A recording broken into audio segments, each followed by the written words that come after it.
मैंने अपने बेटे को कभी नहीं बताया कि मैं हर महीने 40 लाख रुपए कमाती हूँ, जबकि वो हमेशा मुझे एक बिल्कुल साधारण, सादा जिंदगी जीते देखता था। एक दिन उसने मुझे अपनी पत्नी रिया के माता-पिता से डिनर पर मिलने के लिए बुलाया, जो पहली बार विदेश से भारत आए थे। उसी पल मैंने फैसला किया कि मैं ये देखना चाहती हूँ कि वो लोग एक गरीब इंसान के साथ कैसा व्यवहार करते हैं। इसलिए मैंने तय किया कि मैं बिल्कुल टूटी-फूटी, भोली सी माँ बनकर जाऊंगी। लेकिन जिस पल मैंने उस रेस्टोरेंट का दरवाजा पार किया, सब कुछ बदल गया। उस रात जो हुआ, उसने मेरी बहू और उसके पूरे परिवार को ऐसे तोड़ दिया जैसा उन्होंने कभी सोचा भी नहीं था। और यकीन मानिए, वो इसके लायक थे। अब मैं आपको बताती हूँ कि मैं वहां तक पहुंची कैसे। मैं आपको बताना चाहती हूँ कि मैं असल में हूँ कौन, क्योंकि मेरा बेटा आरव 35 साल की उम्र में भी अपनी माँ के बारे में सच्चाई कभी नहीं जान पाया।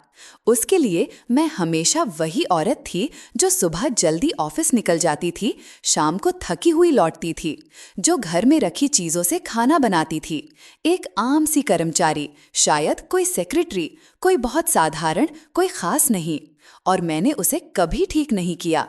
मैंने कभी उसे नहीं बताया कि मैं हर महीने 40 लाख रुपए कमाती हूँ, कि मैं पिछले 20 साल से एक मल्टीनेशनल कंपनी में सीनियर एग्जीक्यूटिव हूँ, करोड़ों के कॉन्ट्रैक्ट पर साइन करती हूँ और ऐसे फैसले लेती हूँ जो हजारों लोगों के जिंदगी को प्रभावित करते हैं। बताने की जरूरत ही क्या थी?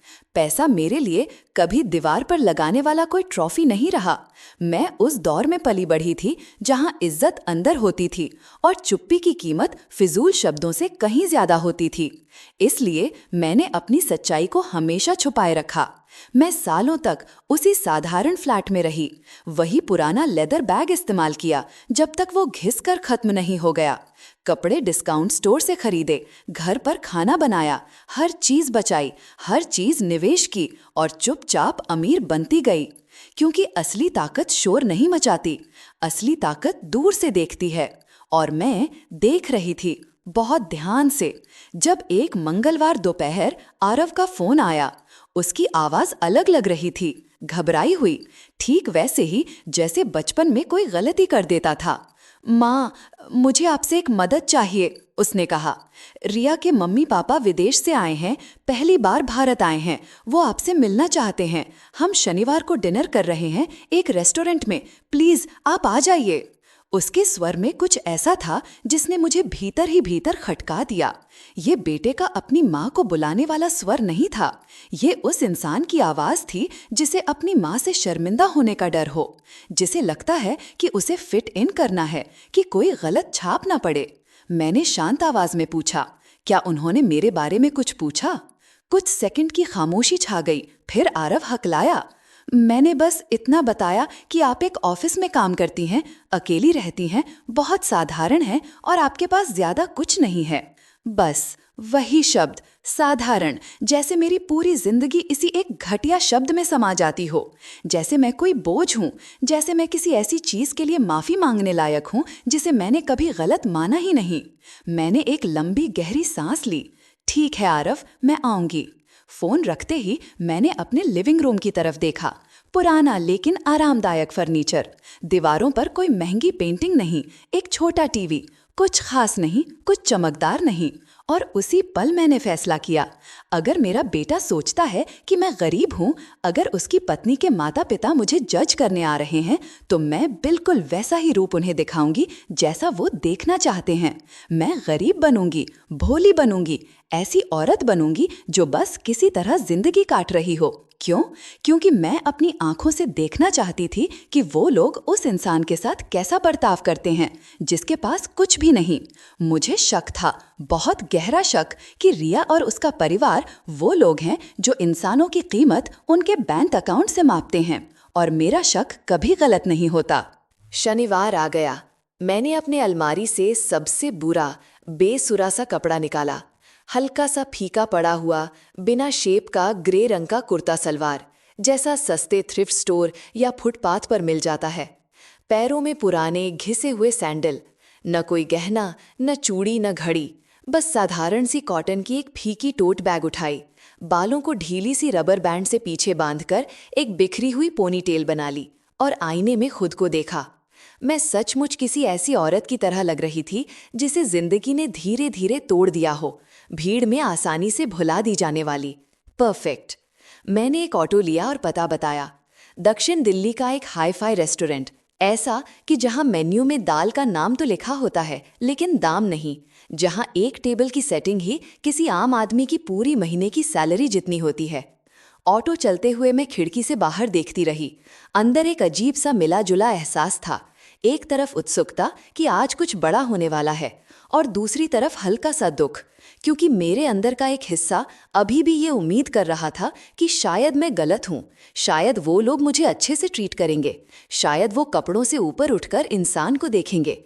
लेकिन मेरा दूसरा हिस्सा, जिसने 40 साल कॉर्पोरेट दुनिया के शार्क्स के बीच काम किया है, वो अच्छी तरह जानता था कि मुझे क्या मिलने वाला है।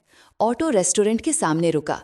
शानदार पीली रोशनी, कांच के शीशे, दरवाजे पर खड़ा ग्लव्स पहना हुआ दरबान, अंदर जाते सूटेड बूटेड लोग। मैंने पैसे दिए, बाहर उतरी, एक गहरी सांस ली और अंदर चली गई। अंदर कदम रखते ही मैंने उन्हें देखा। आरव एक लंबी सी टेबल के पास खड़ा था, खिड़की की ओर। उसने गहरे नीले रंग का सूट पहना हुआ था, सफेद शर्ट, चमकते हुए जूते। वो साफ दिख रहा था कि बहुत टेंशन में है। उसके पास खड़ी थी रिया, मेरी बहू। क्रीम कलर की फिटेड ड्रेस, हल्के गोल्डन काम के साथ, हाई हील्स और उसके सीधे सेट किए हुए बाल कंधों पर गिर रहे थे। वो हमेशा की तरह बिल्कुल परफेक्ट लग रही थी, लेकिन उसकी नज़र मुझ पर नहीं थी। वो रेस्टोरेंट के दरवाजे की तरफ देख रही थी, ऐसे जैसे किसी से डरती हो, थोड़ी शर्मिंदा, थोड़ी असहज।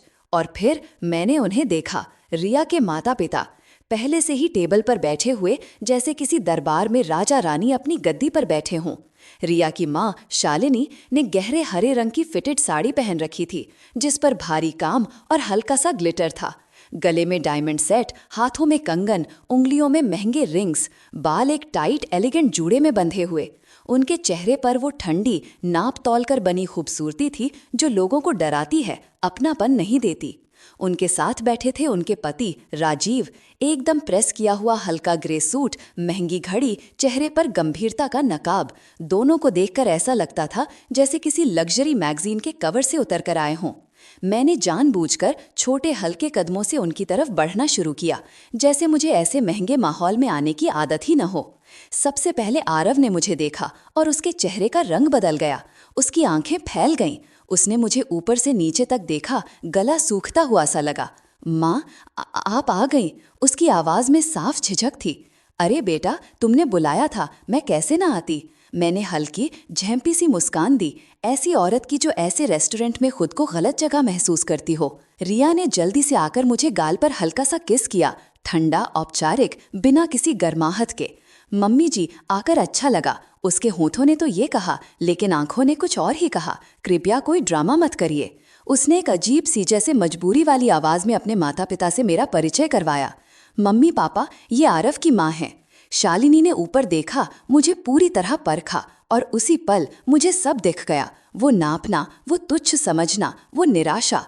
उसकी आंखें मेरे कुचले हुए बिना फिटिंग वाले कपड़ों पर, मेरे घिस चुके सैंडल पर, मेरी फटी सी टोट बैग पर। कुछ सेकंड तक वो कुछ बोली ही नहीं। फिर उसने अपना हाथ बढ़ाया। नमस्ते, उसने ठंडी, जल्दी और कमज़ोर सी हैंडशेक की। मिलकर अच्छा लगा, शब्द अलग, एहसास अलग। राजीव ने भी वैसा ही किया, कमज़ोर सी हैंडशेक, हल्की सी झूठी मुस्कान। नमस्ते, नमस्ते, आइए बैठिए। मैं टेबल के बिल्कुल कोने वाली कुर्सी पर बैठ गई, सबसे दूर वाली, जैसे मैं कोई साइड कैरेक्टर हूँ। ना किसी ने मेरा चेयर खींच कर दिया, ना किसी ने पूछा आप कंफर्टेबल हैं, जैसे मेरी मौजूदगी बस औपचारिकता थी। वेटर आया, भारी सा एलिगेंट मेन्यू लेकर, जिस पर ज्यादातर अंग्रेजी, फ्रेंच में लिखे नाम और दाम कोने में छोटे डराने वाले अंक। मैंने मेन्यू खोला और जानबूझकर ऐसा जताया जैसे मुझे कुछ समझ ही नहीं आ रहा। शालिनी मुझे ध्यान से देख रही थी। आपको मेन्यू समझने में मदद चाहिए? बहुत चीज़ें थोड़ी कॉम्प्लिकेटेड हैं। उसके चेहरे पर मुस्कान थी, लेकिन आंखों में नहीं। जी, अगर आप बता दें तो अच्छा होगा, मैंने हल्की दबती आवाज़ में कहा। मुझे तो ये नाम ही समझ नहीं आ रहे। उसने एक हल्की सी सांस छोड़ी, जैसे किसी बच्चे के होमवर्क में मदद करनी पड़ रही हो। फिर वेटर की तरफ मुड़ी। इनके लिए कुछ सिंपल सा ले आइए, ज्यादा कॉस्टली नहीं, बस बेसिक। कोई ज्यादा खर्च की जरूरत नहीं है ना, उसने हंसते हुए जोड़ा। ये लाइन हवा में तैरती रह गई। राजीव ने हल्का सा सिर हिलाया, आरव ने नजरें घुमा ली, रिया अपने नैपकिन के कोने मोड़ती रही। किसी ने कुछ नहीं कहा और मैं बस देखती रही। शालिनी ने बातचीत शुरू की। पहले तो हल्की फुल्की बातें, कैसे फ्लाइट लंबी थी, भारत का मौसम कितना अलग है, यहाँ का ट्रैफिक, यहाँ का शोर, ये सब। फिर धीरे धीरे बात घूमकर पैसे पर आ गई। हम लोग अभी ताज में रुके हैं, उसने कैजुअली कहा। सूट थोड़ा महंगा है, एक रात का ही लगभग 1 लाख के आसपास है, बट आराम भी तो होना चाहिए, है ना।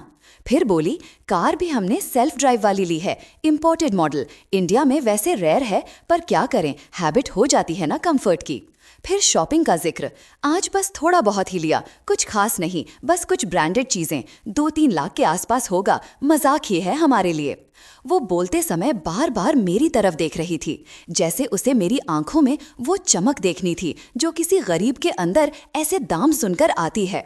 जैसे वो इंतजार कर रही थी कि मैं कहूँ, वाह कितने बड़े लोग हैं। मैंने बस सिर हिलाया। अच्छा है, मैंने बस इतना कहा, बहुत बढ़िया। वो आगे बोली, देखे सीमा जी, हमने हमेशा पैसों को बहुत समझदारी से हैंडल किया है, बहुत मेहनत की है, सही जगह इन्वेस्ट किया। अब 3-3 देशों में प्रॉपर्टी है, राजीव के अपने बड़े बड़े बिजनेस हैं और मैं बस थोड़ी बहुत इन्वेस्टमेंट्स देखती हूँ। उसने हल्की, ऊपर से मीठी लेकिन अंदर से अहंकार से भरी मुस्कान दी। और आप क्या करती हैं एग्जैक्टली? उसका लहजा मीठा था लेकिन जहर बहुत साफ था। मैं एक ऑफिस में काम करती हूँ, मैंने नजरें झुकाकर कहा। थोड़ा बहुत सब करती रहती हूँ, पेपर वर्क, फाइलें, छोटे मोटे काम, सिंपल चीजें। शालिनी ने राजीव की तरफ देखा, दोनों की नजरें मिली, दोनों को सब समझ आ गया। अच्छा, एडमिनिस्ट्रेटिव टाइप काम, उसने कहा। ठीक है, ईमानदारी से कमाया हुआ पैसा ही असली होता है, हर काम की इज्जत है ना। जी बिल्कुल, मैंने धीरे से कहा। खाना आया, भारी प्लेटें जिनमें खाना इतना सा कि 2 निवाले में खत्म हो जाए, ऊपर से सजावट ऐसे जैसे कोई 8 पीस हो। शालिनी ने नाइफ से अपना स्टेक काटते हुए कहा, ये डिश लगभग 6-7 हजार की है, लेकिन वर्थ इट है, क्वालिटी के लिए पे करना पड़ता है, आदमी कुछ भी नहीं खा सकता, है ना। मैंने सिर हिलाया। जी आप सही कह रही हैं। आरव ने माहौल बदलने के लिए अपने काम, प्रोजेक्ट वगैरह की बात शुरू की, लेकिन शालिनी ने बीच में ही टोक दिया। बेटा, आपकी माँ अकेली रहती है ना? आरव ने 1 सेकंड के लिए मेरी तरफ देखा, फिर बोला, हाँ, इनका अपना छोटा सा फ्लैट है। शालिनी ने मुझे झूठी हमदर्दी भरी नजर से देखा। मुश्किल होता होगा ना आपकी उम्र में अकेले बिना किसी सहारे के रहना, और आपकी सैलरी से सब कुछ आराम से हो जाता है। मुझे साफ पता था ये कोई मासूम सवाल नहीं था, ये जाल था। बस किसी तरह हो ही जाता है, मैंने हल्की आवाज में कहा। जहां हो सके बचा लेती हूँ, ज्यादा जरूरत भी नहीं होती।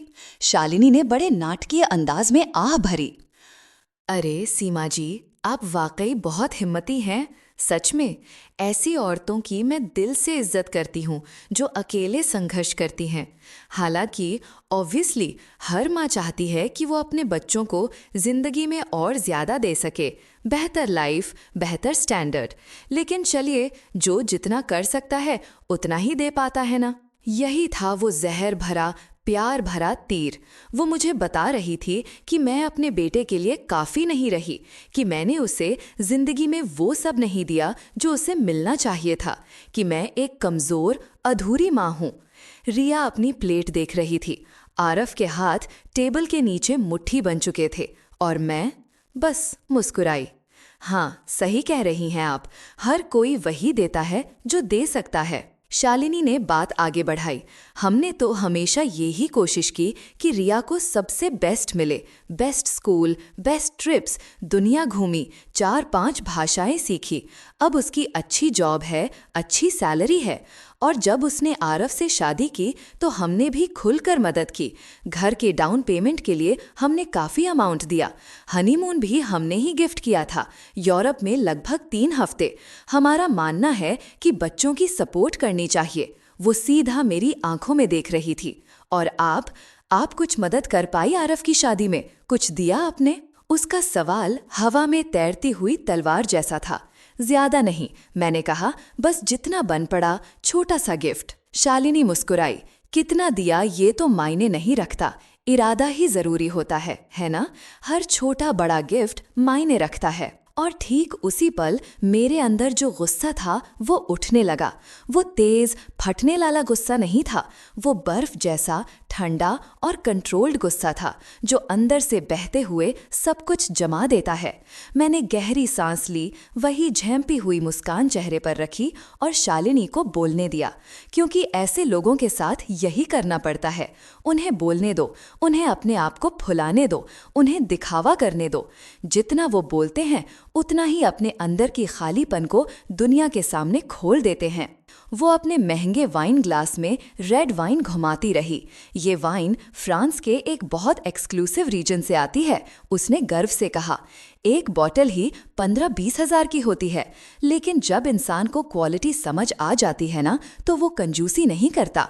आप वाइन वगैरह पीती हैं सीमा जी? बस कभी कभार, वो भी सबसे सस्ती वाली, मैंने धीरे से कहा। मुझे इन सब का ज्यादा ज्ञान नहीं है। शालिनी ने दया और सुपीरियरिटी मिलाकर मुस्कुराया। कोई बात नहीं, हर किसी की टेस्ट तो ट्रेन नहीं होती। ये सब टाइम, ट्रैवल और एक्सपीरियंस से आता है। हम दोनों ने यूरोप, साउथ अफ्रीका, ऑस्ट्रेलिया तक के वाइनयार्ड्स देखे हैं, काफी नॉलेज हो जाती है फिर। राजीव ने गर्दन हिलाई। हाँ, हमारा एक छोटा सा शौक है बस। सिमोन, अरे रिया भी सीख रही है, इसकी टंग भी काफी रिच है। ये सब हमारे घर से ही सीखा है इसने। रिया ने हल्की कमजोर सी स्माइल दी। Thanks mummy. फिर शालिनी मेरी तरफ मुड़ी। और आप सीमा जी, आपका कोई शौक, कोई हॉबी, फ्री टाइम में क्या करती हैं? मैंने कंधे उचकाए। टीवी देखती हूँ, खाना बनाती हूँ, पार्क में टहलने चली जाती हूँ, बस सिंपल चीजें। शालिनी और राजीव ने फिर वही नजर आपस में बदली जो कहती है, देखा, बिल्कुल हमारी लेवल की नहीं है। अच्छा है, शालिनी ने कहा, सिंपल चीजों का भी अपना मजा होता है। हालांकि इंसान को हमेशा ऊपर उठने की कोशिश करनी चाहिए, है ना? दुनिया देखना, नई चीजें सीखना, कल्चरली ग्रो करना। लेकिन खैर, हर किसी के पास इतनी अपॉर्चुनिटीज नहीं होती। मैंने सिर हिलाया। सही कह रही हैं आप, हर किसी के पास वो मौके नहीं होते। डेजर्ट आ गया। किसी कला के पीस जैसा एक छोटा सा महंगा डेजर्ट उसके सामने रखा गया। उसने सबसे महंगा वाला ऑर्डर किया था। ये केक का पीस 30-35 रुपए का है, उसने बड़े आराम से कहा। इसके ऊपर जो ये गोल्डन गोल्डन से फ्लेक्स दिख रहे हैं ना, ये एडिबल गोल्ड है। ये सिर्फ टॉप रेस्टोरेंट्स ही देते हैं। मैंने अपना साधारण सस्ता डेजर्ट खामोशी से खाया। फिर वो बोली, देखिए सीमा जी, मुझे लगता है कि परिवार में कुछ बातें क्लियर होनी चाहिए, खासकर जब हम सब एक साथ बैठे हैं। उसने ऊपर देखा। उसके चेहरे का एक्सप्रेशन अचानक सीरियस, केयरिंग, बहुत समझदार माँ वाला बन गया। आरव हमारा दामाद है और हम उसे बहुत मानते हैं। रिया उसे बहुत प्यार करती है और हम उसकी चॉइस की इज्जत करते हैं। लेकिन पेरेंट्स होने के नाते हमें हमेशा अपनी बेटी के लिए बेस्ट सोचना पड़ता है। आरव तन गया। मॉम, मुझे नहीं लगता अभी ये बात करने का। शालिनी ने हाथ उठाकर उसे चुप करा दिया। आरव प्लीज, पहले मेरी बात सुनो, ये जरूरी है। वो मेरी तरफ मुड़ी। सीमा जी, मैं समझती हूँ कि आपने आरव के लिए जो भी किया अपनी पूरी ताकत से किया। मुझे पता है अकेले बच्चे को पालना आसान नहीं होता। मैं सच में आपकी हिम्मत की इज्जत करती हूँ। मैं चुप रही। वो आगे बोली, लेकिन अब आरव की जिंदगी का एक अलग फेज है। वो शादीशुदा है, उसकी जिम्मेदारियां हैं और रिया के साथ उसे स्टेबिलिटी चाहिए, फाइनेंशियल भी, इमोशनल भी। स्टेबिलिटी? मैंने धीरे से पूछा। जी, शालिनी ने कहा। और देखिए, हम लोग उनकी काफी मदद कर चुके हैं और आगे भी करेंगे, लेकिन हमें ये भी लगता है कि आरव पर कुछ अननेसेसरी बर्डन नहीं होना चाहिए। उसका मतलब साफ था, वो मुझे बोझ कह रही थी। मुझको, उसकी सास को, उसके दामाद की माँ को। रिया अपनी प्लेट को ऐसे देख रही थी जैसे प्लेट में कोई राज लिखा हो। आरव का जबड़ा कसा हुआ था। बर्डन? मैंने दोहराया। शालिनी ने गहरी सांस ली। देखिए, मैं कड़वा नहीं बोलना चाहती, लेकिन आपकी उम्र में अकेले रहना, लिमिटेड सैलरी के साथ, ये नेचुरल है कि आरव को आपकी चिंता रहती होगी। उसे लगे कि उसे आपका ध्यान रखना है, जो कि सही भी है, वो अच्छा बेटा है। लेकिन हम नहीं चाहते कि ये टेंशन उसकी मैरिड लाइफ पर असर डाले। आप मेरी बात समझ रही हैं ना? बहुत साफ, मैंने कहा। शालिनी मुस्कुराई। अच्छा है, इसीलिए हम आपसे एक बात शेयर करना चाहते थे। उसने थोड़ा ड्रामा डालते हुए पॉज लिया। हम आपकी थोड़ी मदद कर सकते हैं फाइनेंशियली। आपके लिए एक छोटा सा मंथली अलाउंस रख सकते हैं ताकि आप थोड़ी कम टेंशन में रहें, आराम से रह पाएं और आरव को आपकी फाइनेंशियल चिंता न रहे। जाहिर है बहुत ज्यादा तो नहीं कर पाएंगे, लेकिन एक सपोर्ट तो रहेगा ही। मैं चुप रही, उसे बोलने दिया। वो आगे बोली, और बदले में बस इतना ही चाहेंगे कि आप आरव और रिया की स्पेस का थोड़ा ध्यान रखें, उन्हें थोड़ा फ्रीडम दें, बार बार उन्हें परेशान न करें, बार बार बुलाएं नहीं, ज्यादा इमोशनल प्रेशर न दें, मतलब उन्हें अपना मैरिड लाइफ बिना इंटरफेरेंस के जीने दें। बस इतनी सी बात है। आपको कैसा लग रहा है ये थी असली डील, एक रिश्वत जो इज्जत के नाम पर दी जा रही थी। वो मुझे पैसा देकर खरीदना चाहते थे ताकि मैं अपने बेटे की जिंदगी से थोड़ा साइड हो जाऊं, ताकि मैं उनके लिए शर्मिंदगी का कारण न बनूं, ताकि उनकी परफेक्ट बेटी की इमेज में कोई दाग ना लगे। इसी से पहले कि आरव फट पड़ता, वो बोल पड़ा, मॉम बस करिए, आपको इसकी कोई जरूरत नहीं है। शालिनी ने उसे डांटते हुए कहा, आरव चुप रहो, हम बड़े मिलकर बात कर रहे हैं। तुम्हारी माँ समझ रही है मैं क्या कह रही हूँ, है ना सीमा जी? मैंने अपना नैपकिन उठाया, आराम से होंठ पोंछे, पानी की एक घूंट ली और उस चुप्पी को बढ़ने दिया। सबकी नजरें मुझ पर थीं। शालिनी की निगाह में उम्मीद थी, राजीव के चेहरे पर अहंकार, रिया की आंखों में शर्म और आरव की आंखों में घबराहट और पछतावा। और फिर मैंने बोलना शुरू किया। मेरी आवाज अब पहले जैसी नहीं थी, न वो छोटी सहमी हुई घबराई हुई थी, अब वो साफ, ठंडी और मजबूत थी। बहुत इंटरेस्टिंग ऑफर है शालिनी जी, सच में बहुत उदार विचार है आपका। शालिनी ने हल्की विजयी मुस्कान के साथ कहा, मुझे खुशी है कि आप ऐसे सोच रही हैं। मैंने सिर हिलाया। हाँ, बस 2-3 चीजें समझनी है क्लैरिटी के लिए। जरूर, उसने कहा, पूछिए। मैं थोड़ा आगे झुकी। ये जो आप मॉडेस्ट अलाउंस की बात कर रही थी, वो कितना होगा मंथली? शालिनी जरा रुकी, फिर बोली, अभी तो हमने सोचा था शायद 30-40 हजार, या अगर बहुत ज्यादा स्ट्रेच करें तो 50 हजार तक। मैंने सिर हिलाया। अच्छा, तो मतलब लगभग 50,000 रुपए महीने, इस बदले में कि मैं अपने बेटे की जिंदगी से लगभग गायब हो जाऊं? शालिनी ने भौहें चढ़ाईं। मैं ये शब्दों में नहीं कहूंगी, पर हाँ, ब्रॉडली कि आप उन्हें स्पेस दें। नहीं, मैंने बहुत साफ स्वर में कहा, आप बिल्कुल यही कह रही हैं, बस थोड़े सज्जन शब्दों में। वो कुर्सी पर थोड़ा असहज होकर सरकी। सीमा जी, आप गलत ले रही हैं, हम तो बस हेल्प करना चाहते हैं। मदद? मैंने कहा, जैसे आपने घर के डाउन पेमेंट में की थी। कितना था वो, अगर बुरा न माने? शालिनी के चेहरे पर फिर गर्व लौट आया। 40 लाख। अच्छा, 40 लाख, मैंने कहा, और हनीमून? लगभग 15 लाख गए होंगे, वो बोली।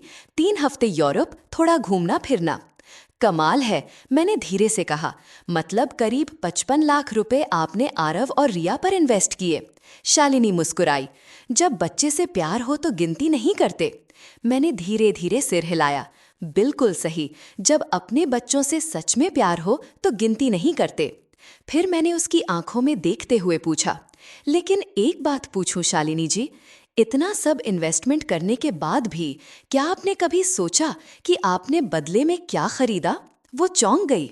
मतलब ये, मैंने शांत स्वर में कहा, क्या आपने प्यार खरीदा, इज्जत खरीदी, या सिर्फ कंट्रोल और ओबीडियंस खरीदा?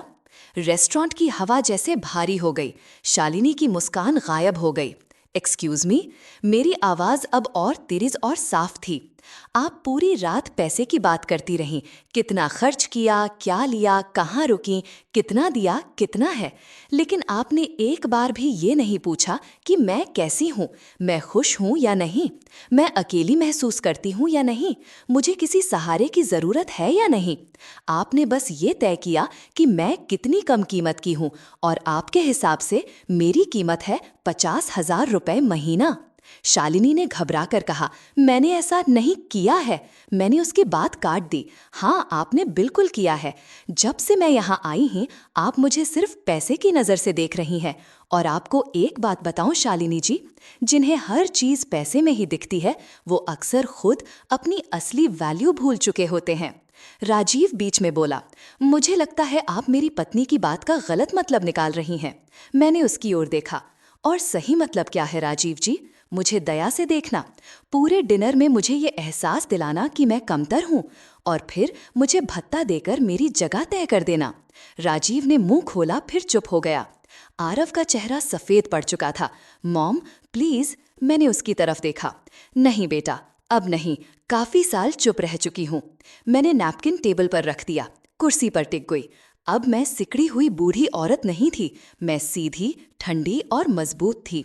मैंने सीधे शालिनी की आंखों में देखा। वो 1 सेकंड तक मेरी नजर झेल पाई, फिर नजरें चुरा ली। कुछ बदल चुका था और उसे भी पता था, सबको पता था। आपने अभी कहा था ना, मैंने धीरे से पूछा, कि आप अकेले स्ट्रगल करने वाली औरतों की बहुत इज्जत करती हैं? हाँ बिल्कुल। तो बताइए, आपने कभी अकेले स्ट्रगल किया है? कभी बिना पति के पैसे पर निर्भर हुए खुद अपनी जिंदगी खड़ी की है? कभी बिना फैमिली बैकअप के काम किया है? वो अटकते हुए बोली, मैं भी काम करती हूँ, मेरी भी। क्या? मैंने सीधा पूछा, बताइए ना, आपके अपने अचीवमेंट्स क्या है? वो बालों को कान के पीछे करते हुए बोली, मैं हमारी इन्वेस्टमेंट संभालती हूँ, प्रॉपर्टीज देखती हूँ, बिजनेस के कई बड़े डिसीजंस मैं ही लेती हूँ। मैंने सिर हिलाया। बिजनेस जो आपके पति ने बनाए, प्रॉपर्टीज जो आप दोनों ने मिलकर खरीदी, इन्वेस्टमेंट्स जो पहले से बने हुए पैसे से की, या मैं गलत समझ रही हूँ? राजीव बीच में कड़वे स्वर में बोला, ये ठीक बात नहीं है। मेरी वाइफ उतनी ही मेहनत करती है जितना मैं। मुझे शक नहीं, मैंने शांति से कहा, लेकिन फर्क ये है कि एक चीज है पहले से बने हुए पैसे को मैनेज करना, और दूसरी चीज है जमीन से पैसा बनाना। वारिस बनकर बिजनेस संभालना अलग बात है, उसे शून्य से खड़ा करना अलग। शालिनी ने होंठ भींच लिए। मुझे समझ नहीं आ रहा आप क्या साबित करना चाहती हैं सीमा जी। समझाती हूँ, मैंने कहा। 40 साल पहले मैं 23 साल की थी। एक छोटे से ऑफिस में जूनियर सेक्रेटरी थी। मिनिमम सैलरी, छोटा सा किराए का कमरा, सस्ती से सस्ती सब्जी, बचा खुचा खाना, बस किसी तरह जिंदगी चलती थी। और मैं बिल्कुल अकेली थी। आरव मुझे घूर रहा था, मैंने उससे कभी इतना डिटेल में नहीं कहा था। फिर मैं प्रेग्नेंट हुई, मैंने आगे कहा। बच्चे के बाप ने मुंह मोड़ लिया। मेरे अपने घर वालों ने भी साथ छोड़ दिया। मेरे पास 2 रास्ते थे, टूट जाऊं या लड़ूं। मैंने लड़ने का फैसला किया। डिलीवरी से पहले तक काम किया, डिलीवरी के 2 हफ्ते बाद फिर ऑफिस ज्वाइन कर लिया। पड़ोस की एक बुजुर्ग औरत दिन में आरव को संभालती थी, मैं 10-12 घंटे रोज काम करती थी। मैंने पानी की एक घूंट ली। टेबल पर फिर सन्नाटा था। मैं सेक्रेटरी ही नहीं रही, मैंने कहा। रात में पढ़ाई की, पब्लिक लाइब्रेरी में बैठकर इंग्लिश सीखी, अकाउंटिंग, फाइनेंस, मैनेजमेंट के कोर्स किए। ऑफिस के बाद थक जाने के बाद भी खुद से सब सीखा। किसी ने मुझे हाथ पकड़कर नहीं सिखाया, किसी ने मेरे लिए रास्ता नहीं बनाया, मैंने खुद बनाया, वो भी एक बच्चे को अकेले पालते हुए। शालिनी अब अपनी प्लेट देख रही थी। उसका अहंकार धीरे धीरे टूट रहा था। और फिर क्या हुआ पता है? मैंने पूछा। धीरे धीरे मैं ऊपर चढ़ी। सेक्रेटरी से असिस्टेंट, असिस्टेंट से कोऑर्डिनेटर, कोऑर्डिनेटर से मैनेजर, मैनेजर से डायरेक्टर। 20 साल लगे मुझे, 20 साल बिना रुके काम के। ऐसे सैक्रिफाइसेस जो शायद आप सोच भी नहीं सकती, लेकिन मैंने किया। और जानते हैं आज मैं कितना कमाती हूँ शालिनी जी? उन्होंने हल्के से सिर हिलाया। नहीं, हर महीने, मैंने साफ आवाज में कहा, लगभग 40 लाख रुपए। रेस्टोरेंट की हवा रुक गई, जैसे किसी ने पॉज बटन दबा दिया हो। आरव के हाथ से फोर्क गिर गया। रिया की आंखें फैल गईं, राजीव के माथे पर बल पड़ गए, और शालिनी का मुंह थोड़ा खुला रह गया।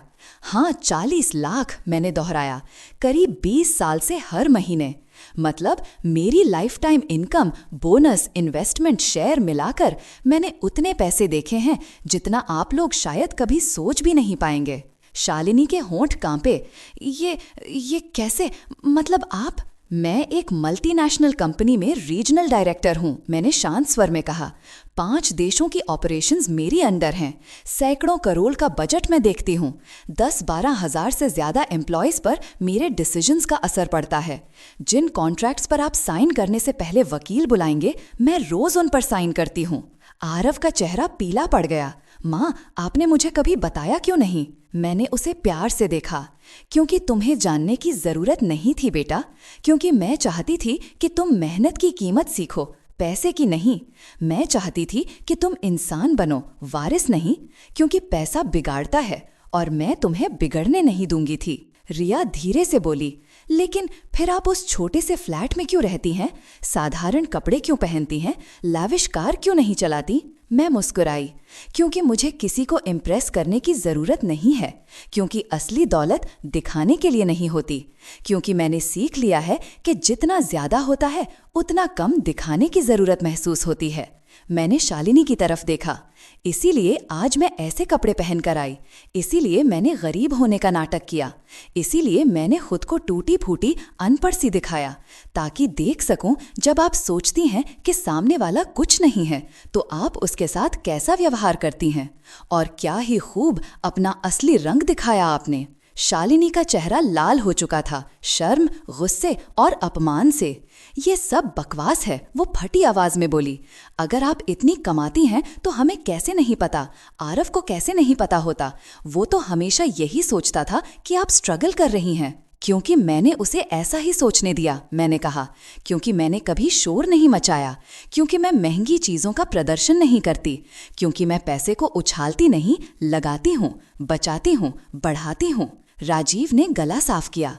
फिर भी ये सब आपकी बातों से इस फैक्ट को नहीं बदलता कि आपने आज बहुत बदतमीजी की है।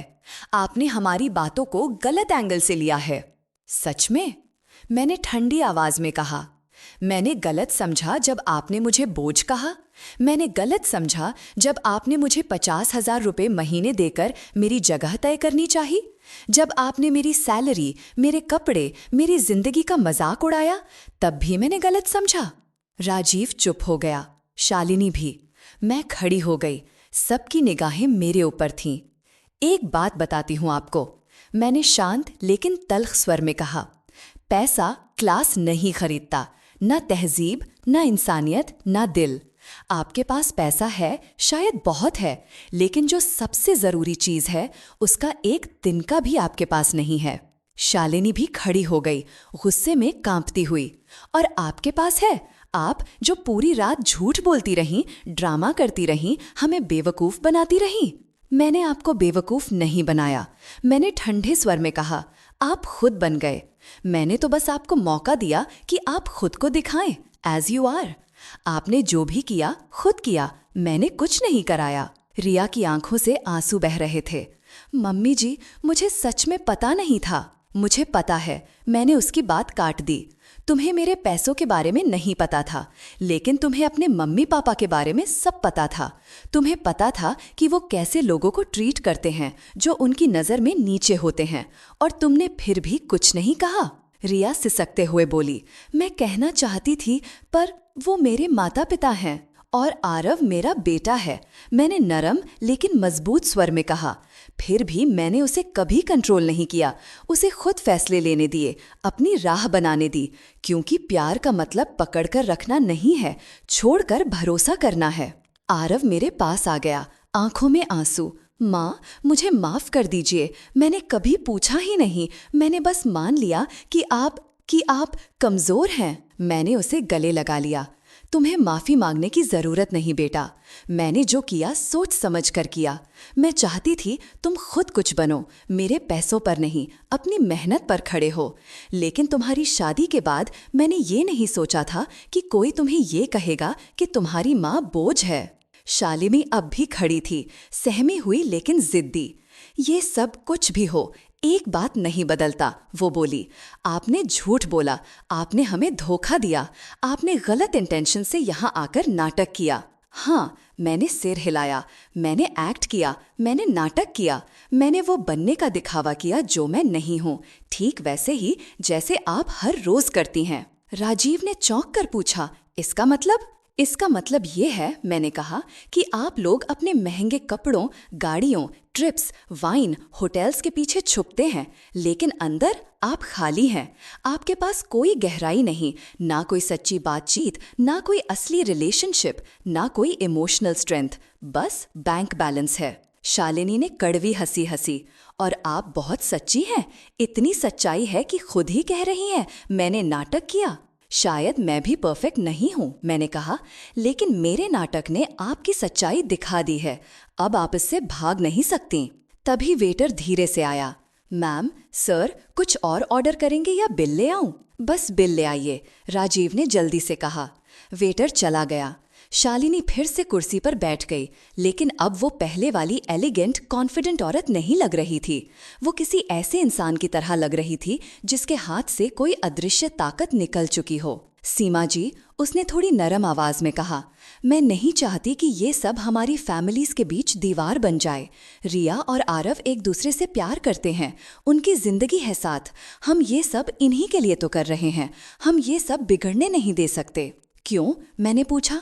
क्योंकि इससे आपकी इमेज बिगड़ जाएगी। क्योंकि अब आपको पता चल गया है कि सामने वाला उतना कमजोर नहीं है जितना आपने समझा था। हम फिर से शुरू कर सकते हैं, उसने कहा, नए सिरे से, क्लीन स्लेट। नहीं, मैंने साफ साफ कहा, हम नहीं कर सकते, क्योंकि अब मैं आपको जान चुकी हूं और आप मुझे। और ये सच्चाई अब किसी फेक स्माइल या सॉरी से नहीं बदलेगी।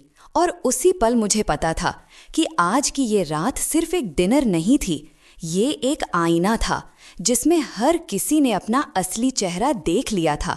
तुम लोगों ने मेरे साथ कूड़े जैसा व्यवहार किया, और वो भी पूरे मजे से, सिर्फ इसलिए क्योंकि तुम्हें लगा कि तुम कर सकते हो। राजीव ने हल्का गला साफ किया। झूठ तो आप ही बोलकर आई थीं, आपने ही ये सब प्रोवोक किया है। सही कह रहे हैं आप, मैंने सिर हिलाकर कहा। मैंने ही किया, क्योंकि मुझे सच जानना था। मुझे ये कंफर्म करना था जो मैं पहले से सोच रही थी, कि आप लोग अच्छे इंसान नहीं हैं, कि आपका पैसा आपको बेहतर नहीं बनाता, कि आप वही लोग हैं जो दूसरों को सिर्फ इसलिए नीचा समझते हैं क्योंकि उनके पास आप जितना नहीं है। शालिनी ने आंख पोंछी। हम बुरे लोग नहीं हैं, वो बुदबुदाई। शायद आप पूरी तरह बुरे ना हो, मैंने शांत स्वर में कहा, लेकिन आप अच्छे तो बिल्कुल नहीं हैं, और इन दो बातों के बीच बहुत बड़ा फर्क होता है। वेटर बिल लेकर आया और टेबल के बीच में रखकर चला गया। किसी ने उसे छुआ तक नहीं। शालिनी ने अभी तक अपने हाथ में पकड़ी मेरी काली कार्ड की तरफ देखा, फिर मेरी तरफ। मैं आपकी कार्ड यूज नहीं करूंगी, उसने कहा। हम अपना बिल खुद देंगे, जैसे हमेशा देते हैं। बहुत बढ़िया, मैंने कहा। तो उसे अपने पास ही रखिए, एक याद के तौर पर, ताकि आपको हमेशा याद रहे कि दिखता जो है वो हमेशा होता नहीं, कि जिस औरत को आपने पूरी रात तुच्छ समझा, उसके पास आपसे ज्यादा है, बहुत ज्यादा। और मैं सिर्फ पैसों की बात नहीं कर रही। शालिनी ने तड़प कर कार्ड टेबल पर रख दिया। मुझे नहीं चाहिए ये, और आपका ये नैतिक भाषण भी नहीं। मैंने कार्ड उसकी तरफ वापस सरका दिया। फिर भी रख लीजिए, क्योंकि मुझे लग रहा है किसी दिन आपको इसकी बहुत ज़रूरत पड़ेगी। किसी दिन आप फिर किसी ऐसे इंसान से मिलेंगी जो खुद को आपसे कम दिखाएगा, और आप फिर वही गलती दोहराएंगी, क्योंकि आपके जैसे लोग कभी नहीं सीखते। राजीव ने अपना बटुआ निकाला। उसमें से कई गोल्डन चमकदार क्रेडिट कार्ड्स निकाले। काफ़ी सोचकर एक चुना और बिल पर रख दिया। वेटर कार्ड लेकर चला गया। कुछ मिनटों का इंतजार, और पूरी टेबल पर भारी घुटन भरी खामोशी। रिया धीरे धीरे सिसक रही थी। आरव ने मेरा हाथ पकड़ा हुआ था। शालिनी दीवार की तरफ घूर रही थी। राजीव मोबाइल में उलझा हुआ, किसी की तरफ न देखते हुए। वेटर वापस आया। सर, आपकी कार्ड डिक्लाइन हो गई। राजीव चौंक कर ऊपर देखता है।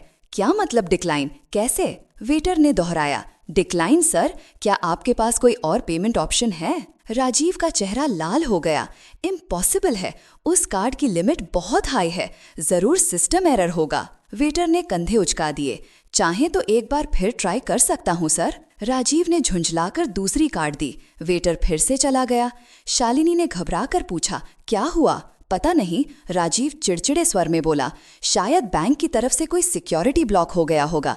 ट्रैवल करते वक्त होता है कभी कभी। मैंने हल्की नकली सहानुभूति से सिर हिलाया। हाँ, होता है, काफी इनकन्वीनियंट होता होगा। वेटर फिर वापस आया। सॉरी सर, ये कार्ड भी डिक्लाइन हो गई। राजीव कुर्सी से उठ खड़ा हुआ। ये मजाक है क्या? अभी बैंक को कॉल करता हूँ। वो गुस्से में रेस्टोरेंट से बाहर निकल गया। शालिनी कुर्सी पर बैठी रह गई, शर्मिंदा, अपमानित। हमारे साथ ऐसा कभी नहीं हुआ, उसने बमुश्किल कहा। कभी नहीं। टाइमिंग बहुत खराब है, सच में, मैंने बिना किसी भाव से कहा। आरव ने बिल की तरफ देखा। माँ, मैं पे कर देता हूँ। नहीं, मैंने उसे रोक दिया। तुम एक भी रुपए नहीं दोगे। मैंने अपना पुराना छोटा लेदर वॉलेट निकाला, उसमें से एक और कार्ड निकाली। ये काली नहीं थी, ये पारदर्शी, भारी मेटल की बनी थी। ऐसी कार्ड जो दुनिया में 1% लोगों के पास भी नहीं होती। मैंने वो कार्ड शालिनी के सामने टेबल पर रख दी। उसने कार्ड पर नजर डाली, उसकी आंखें फैल गईं। वो पहचान गई, ये सेंट्यूरियन कार्ड है। हाँ, मैंने शांत स्वर में कहा। अमेरिकन एक्सप्रेस की इनविटेशन ओनली कार्ड। कम से कम सालाना $2.5 लाख के खर्च की शर्त, सिर्फ कार्ड रखने के $5,000 सालाना फीस, और ऐसे बेनिफिट्स जिनके बारे में आप सोच भी नहीं सकती। शालिनी चुप हो गई। वेटर ने कार्ड बड़ी सावधानी से उठाई, जैसे कोई पूजनीय चीज हो। 2 मिनट से भी कम में लौट आया। थैंक यू मिसेस सिंह, सब क्लियर हो गया। आपको रिसीट चाहिए? जरूरत नहीं, मैंने कहा। वो सिर हिलाकर चला गया। शालिनी बस उस जगह को देखती रही जहां अभी थोड़ी देर पहले कार्ड रखी थी। मैं खड़ी हो गई, अपना पुराना वॉलेट, टोट बैग उठाया और आखिरी बार शालिनी की तरफ देखा। डिनर बहुत अच्छा था। रेस्टोरेंट की रिकमेंडेशन के लिए शुक्रिया, और सबसे ज्यादा शुक्रिया ये साफ साफ दिखाने के लिए कि आप लोग असल में हैं कौन। आपने मेरा बहुत समय बचा दिया, बहुत सी एनर्जी बचा दी, और कई आने वाले धोखों से पहले ही मुझे बचा लिया। आखिरकार शालिनी ने सर उठाया। उसकी आंखें लाल थीं, रोने से नहीं बल्कि रोके गए गुस्से से। ये यहीं खत्म नहीं होगा, उसने कांपती आवाज में कहा। आप हमें ऐसे नीचा दिखाकर यूं ही जा नहीं सकती। रिया हमारी बेटी है, आरव हमारा दामाद है, हम फिर भी परिवार हैं। आपको हमसे मिलना ही पड़ेगा। बिल्कुल पड़ेगा, मैंने मुस्कुराकर कहा। जन्मदिनों पर, त्योहारों पर, फैमिली गेट टुगेदर में। फर्क बस इतना होगा कि अब मैं आपको अलग नजर से देखूंगी। अब मैं ये नहीं सोचूंगी कि आप मेरे बारे में क्या सोचते हैं, क्योंकि अब मुझे पता है, और आप भी जानती हैं कि मुझे पता है। और इस बात के साथ ही आपको जीना होगा। हर बार जब मुझसे मिलेंगी, हर बार जब नकली मुस्कान के साथ अच्छे बनने की एक्टिंग करेंगी, आपको ये रात याद आएगी। तभी राजीव वापस आया, मोबाइल अब भी हाथ में, चेहरा पीला। अकाउंट्स में कुछ इश्यू है, उसने कहा। टेम्परेरी सिक्योरिटी ब्लॉक है, कल तक सब नॉर्मल हो जाएगा। उसने मेज की तरफ देखा। बिल पे हो गया? हाँ, शालिनी ने कहा, बिना उसकी तरफ देखे। इन्होंने पे कर दिया। राजीव ने मेरी तरफ देखा। उसके अहंकार की पूरी इमारत ढह चुकी थी। थैंक यू, उसने धीरे से कहा, बहुत मुश्किल से निकले हुए 2 शब्द। कोई बात नहीं, मैंने कहा। आखिर परिवार किस दिन काम आता है? एक दूसरे की मदद ही तो करते हैं ना, खासकर जब किसी को छोटी सी मंथली अलाउंस की जरूरत हो, जैसे 50,000 या आज के हिसाब से मान लीजिए 60-65 हजार। यही तो इस डिनर का बिल है। राजीव ने आंखें बंद कर लीं। शालिनी ने अपनी मुट्ठियां अपनी गोद में भींच लीं। आरव मेरे पास आया। माँ, चलिए प्लीज, अब बहुत हो गया। मैंने उसकी तरफ देखा। तुम सही कह रहे हो, अब सच में बहुत हो चुका है। मैंने रिया की तरफ रुख किया। वो अब भी चुपचाप रो रही थी। रिया, मैंने नरमी से पुकारा। उसने सर उठाया। इस बात के लिए तुम दोषी नहीं हो, मैंने कहा। कोई भी इंसान अपने माँ बाप चुनकर नहीं आता, लेकिन वो ये चुन सकता है कि वो खुद कैसा इंसान बनेगा, वो दूसरों के साथ कैसा बर्ताव करेगा, वो अपने बच्चों को क्या सिखाएगा। रिया ने आंसू पोंछते हुए सिर हिलाया। मुझे माफ कर दीजिए प्लीज, उसने फिर फुसफुसाया। फिर से माफी मत मांगो, मैंने कहा। बस सीख लो कि पैसा इंसान की कीमत तय नहीं करता। सीख लो कि सादगी कमजोरी नहीं होती। सीख लो कि दूसरों की इज्जत करना कुछ भी खर्च नहीं करता। और जब कभी तुम्हारे अपने बच्चे हों, उन्हें सिखाना कि इंसानों का दिल देखना है, उनका बैंक बैलेंस नहीं। रिया की रुलाई और तेज हो गई। आरव ने उसे गले लगा लिया। शालिनी ने नजर फेर ली। राजीव ने फिर मोबाइल उठा लिया, जैसे उसमें छुप सके। मैं दरवाजे की तरफ बढ़ी, कुछ कदम चलकर रुकी और मुड़कर आखिरी बार शालिनी से कहा, और हाँ शालिनी जी, एक बात और। वो धीरे से मेरी तरफ देखी। आपको याद है, आपने कहा था कि आप 4-5 भाषाएं जानती हैं। शालिनी ने भौहें सिकोड़ लीं। तो बस यूं ही जिज्ञासा से पूछा। मैंने कहा, इन 4-5 भाषाओं में किस भाषा में आपने इंसानियत सीखी? वो मुंह खोले बैठी रह गई, कोई शब्द नहीं। यही तो बात है, मैंने कहा। आप 100 भाषाएं भी सीख लें, अगर दिल खाली है तो आपके मुंह से निकला कोई भी शब्द सुनने लायक नहीं होता। मैं रेस्टोरेंट से बाहर निकल गई। आरव मेरे साथ साथ चल रहा था। बाहर की ठंडी रात की हवा मेरे चेहरे से टकराई। मैंने गहरी सांस ली। ऐसा लगा जैसे सीने से कोई भारी बोझ उतर रहा हो, कोई दिखाई न देने वाला पर सालों पुराना बोझ, चुप रहने का, सहने का, झुकने का। आरव ने हल्के से मेरा हाथ थामा। माँ, आप ठीक हैं? बिल्कुल ठीक, मैंने कहा, शायद पहले से भी ज्यादा। और तुम आरव? आरव ने लंबी सांस ली। पता नहीं, मैं सब कुछ प्रोसेस कर रहा हूँ। यकीन नहीं हो रहा कि आपने मुझे अपने काम, अपनी सैलरी, अपने अचीवमेंट्स के बारे में कभी नहीं बताया। मैंने उसके सामने रुक कर पूछा, क्या इससे तुम्हें बुरा लगा? वो झट से बोला, नहीं, बुरा नहीं, मुझे गर्व हो रहा है, बहुत ज्यादा। बस अपने आप पर शर्म भी आ रही है कि मैंने कभी पूछा ही नहीं। मैंने हमेशा बस मान लिया कि आप कमजोर हैं। तुम बेवकूफ नहीं हो, मैंने कहा। तुमने वही देखा जो मैंने तुम्हें देखने दिया। मैंने जानबूझकर तुम्हें दूर रखा इन सब से, ताकि तुम मेरे पैसों पर नहीं, अपनी मेहनत पर खड़े हो। मैं चाहती थी कि तुम खुद लड़ो, खुद काम करो, खुद सीखो कि जो तुम कमाते हो उसकी असली कीमत क्या है। आरव ने सिर हिलाया। अब समझ आ रहा है, अब ये भी समझ आ रहा है कि आपने कभी शिकायत क्यों नहीं की, क्यों आपने कभी मुझसे कुछ मांगा नहीं, क्यों आपको कभी घबराहट नहीं होती थी, क्योंकि आपको सच में किसी चीज की कमी नहीं थी। मैं मुस्कुराई। कमी तो बहुत चीज़ों की थी बेटा, बस वो चीज़ें पैसे से नहीं खरीदी जा सकती थीं। मुझे देखना था कि तुम कैसे बड़े होते हो, कैसे इंसान बनते हो, कौन से फैसले लेते हो, और मैं ये सब देख पाई। यही मेरी सबसे बड़ी कमाई है। यहाँ तक कि रिया से शादी करने का फैसला भी? उसने धीमी आवाज़ में पूछा। हाँ, मैंने कहा, रिया उसके मम्मी पापा नहीं हैं, वो सीख सकती है। बदलेगी या नहीं, ये उस पर और तुम पर है। तुम दोनों अपनी लाइफ किस तरह बनाते हो, कौन से वैल्यूज चुनते हो, ये तुम्हारे हाथ में है। आरव ने कुछ देर चुप रहकर सोचा। तभी एक टैक्सी हमारे पास आकर रुकी। मैंने पहले ही ऐप से कैब बुला ली थी। मैंने दरवाज़ा खोला। आरव ने हल्के से रोका। माँ, एक सवाल पूछूं? पूछो। आपने आज ये पूरा ड्रामा क्यों किया? आप सीधे सीधे अपने बारे में सच बता देती तो भी तो बात साफ हो जाती। मैंने टैक्सी का दरवाज़ा बंद कर दिया, उसकी तरफ मुड़ी। क्योंकि मुझे जानना था बेटा, मुझे कंफर्म करना था कि मेरा शक सही है या नहीं, कि क्या सच में रिया का परिवार उतना ही दिखावटी, उतना ही अहंकारी है जितना मुझे लगा था। और अफसोस की बात यह है कि मैं सही निकली। आरव ने नजरें झुका ली। I am sorry. तुम्हें उनके लिए माफ़ी मांगने की ज़रूरत नहीं, मैंने कहा, लेकिन तुम्हें ये तय करना पड़ेगा कि तुम खुद किस तरह के पति बनोगे और कल को किस तरह के पिता। मतलब? उसने पूछा। मतलब ये कि तुमने आज 2 तरह की ताकत देखी, एक जो पैसा और रुतबा इस्तेमाल करके दूसरों को कंट्रोल करती है, और एक जो पैसा होते हुए भी फ्रीडम के लिए, सच बोलने के लिए, चुपचाप मदद करने के लिए इस्तेमाल करती है। तुम्हें चुनना है, तुम किस रास्ते पर चलोगे। आरव ने धीरे से सिर हिलाया। मैं समझ गया। मैंने टैक्सी का दरवाज़ा खोलकर भीतर बैठ गई, शीशा थोड़ा नीचे किया। आरव करीब आया। मॉम, आखिरी सवाल, उसने कहा, क्या आप कभी शालिनी आंटी और राजीव अंकल को माफ़ करेंगी? मैंने थोड़ा सोचा।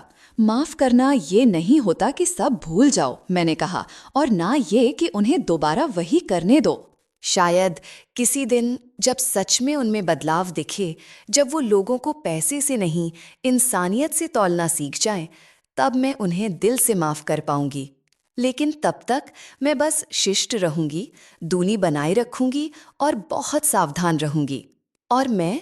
आरव ने पूछा, आप मुझे माफ़ करती हैं कि मैंने कभी पूछा नहीं, कि मैंने मान लिया कि मैं ये डिनर होने देता रहा? मैंने उसे बहुत प्यार से देखा। बेटा, तुम्हारे लिए तो माफ़ करने जैसा कुछ है ही नहीं। तुमने वही किया जो तुम्हें सही लगा। तुमने बस चाहा कि तुम्हारी फैमिली एक दूसरे से मिले। ये तो अच्छी बात है। इसके बाद जो हुआ वो उनकी गलती थी और थोड़ा बहुत मेरी भी, क्योंकि मैं खुद ये गेम खेलने आई थी। आरव हल्का सा मुस्कुराया। आप जीत गईं? हाँ, मैंने कहा। शायद जीती तो मैं ही, लेकिन मुझे जीत जैसा महसूस नहीं हो रहा। मुझे बस ये लग रहा है कि मैंने कुछ ऐसा कंफर्म कर दिया है जो मैं दिल से गलत होना चाहती थी, कि कुछ लोग कभी नहीं बदलते, कि कुछ परिवार ऊपर से जितने चमकदार दिखें अंदर से उतने ही टूटे होते हैं, और ये कि दुनिया के कई खालीपन ऐसे होते हैं जो कोई बैंक बैलेंस कभी नहीं भर सकता। ड्राइवर ने हल्का सा गला साफ किया। मैडम, चलें? हाँ, मैंने कहा, बस 1 सेकंड। मैंने आखिरी बार आरव को देखा। रिया के पास जाओ, उससे बात करो, उसे सुनो, उसका साथ दो, लेकिन खुद से ईमानदार रहना। उसे साफ साफ बताना कि तुमने आज कैसा महसूस किया, तुम उससे और उसके परिवार से क्या उम्मीद रखते हो, क्योंकि अगर तुमने शुरुआत में ही लिमिट सेट नहीं की तो ये सब बार बार होता रहेगा। मैं करूँगा, उसने कहा।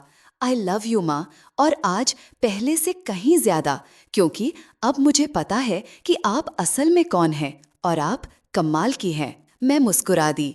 मैं भी तुमसे बहुत प्यार करती हूँ बेटा, हमेशा करती थी, हमेशा करूँगी, चाहे मेरे पास कितना भी पैसा हो या बिल्कुल ना हो, क्योंकि प्यार की कोई कीमत नहीं होती, और ये बात शालिनी और राजीव जैसे लोग कभी नहीं सीख पाते।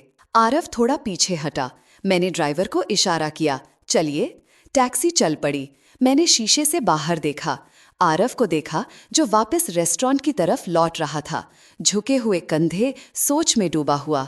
शायद वो रिया को ढूंढने जा रहा था, अपने सास ससुर का सामना करने, कठिन बातचीत करने, और मुझे उस पल उस पर बेहद गर्व महसूस हुआ, क्योंकि इसका मतलब था कि वो बढ़ रहा है, सीख रहा है, जो गलत देखा उससे ऊपर उठने की कोशिश कर रहा है। शहर की रोशन सड़कों पर टैक्सी आगे बढ़ती रही। मैंने आंखें बंद की और रात की हर बात को याद किया, हर वाक्य, हर नज़र, हर चुभती हुई लाइन। एक पल को सोचा, क्या मैं ज्यादा कठोर थी? क्या मैं ज्यादा बदला लेने वाली, ज्यादा सख्त हो गई? फिर मुझे याद आए हर कंफ्यूज्ड सी हमदर्दी, हर तंज, हर कितना कमा लेती हैं, हर बोझ वाला इशारा, और मुझे समझ आया, नहीं, मैंने ज्यादा कुछ नहीं किया, मैंने बस सच बोल दिया। आखिरकार टैक्सी सुनसान सड़कों से गुजरने लगी। इमारतों की रोशन खिड़कियां तेजी से पीछे छूट रही थी। मैंने अपनी पुरानी टोट बैग से फोन निकाला, एक बिल्कुल साधारण स्मार्टफोन, ना कोई सोने की कवर, ना चमकदार ब्रांडिंग। 3 अनरीड मैसेजेस थे, एक असिस्टेंट का सोमवार की मीटिंग के बारे में, एक किसी कलीग का नए कॉन्ट्रैक्ट पर कंग्रेचुलेट करने वाला, और एक अननोन नंबर से। मैंने आखिरी वाला खोला। मम्मी जी, प्लीज़ मुझे माफ़ कर दीजिए, मुझे नहीं पता था मेरे पेरेंट्स ऐसे बिहेव करेंगे, मुझे बहुत शर्म आ रही है, आपसे बात करनी है, प्लीज़। रिया। मैंने काफ़ी देर तक उस मैसेज को देखा, रिप्लाई करने का सोचा, फिर नहीं किया। नहीं, उसे अभी टाइम चाहिए, मुझे भी। गिल्ट से निकली तुरंत माफिया अक्सर खाली होती हैं। सच्चे बदलाव टाइम लेते हैं, सोच लेते हैं और काम से साबित होते हैं, मैसेज से नहीं। मैंने फ़ोन साइड रख दिया।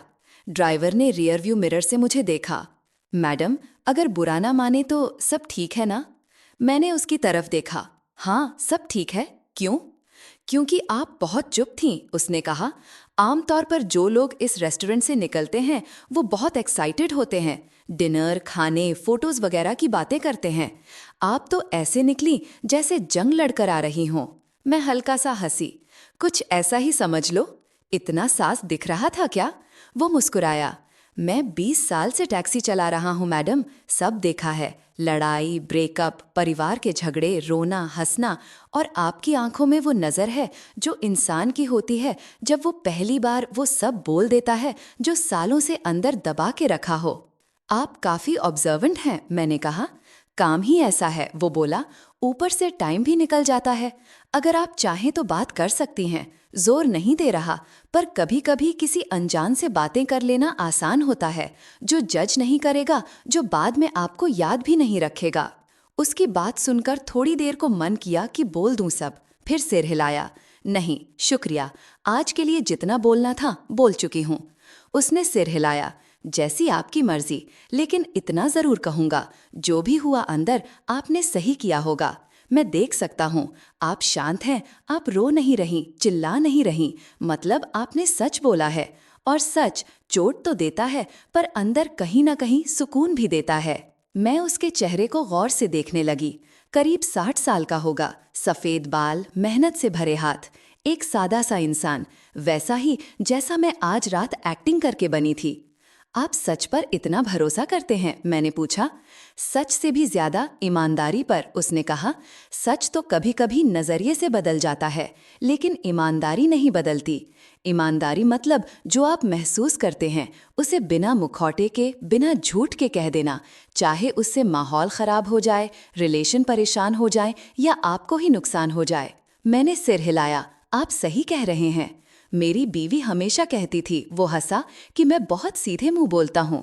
कई बार लोगों को चोट लग जाती है, शायद सही भी कहती होगी, लेकिन वो ये भी कहती थी कि एक चीज का भरोसा हमेशा रहा उसे, कि मैं जो बोलूंगा वो दिल से बोलूंगा, ना कि किसी को मैनिपुलेट करने के लिए। सुनकर लग रहा है बहुत अच्छी थी, मैंने हल्के से कहा।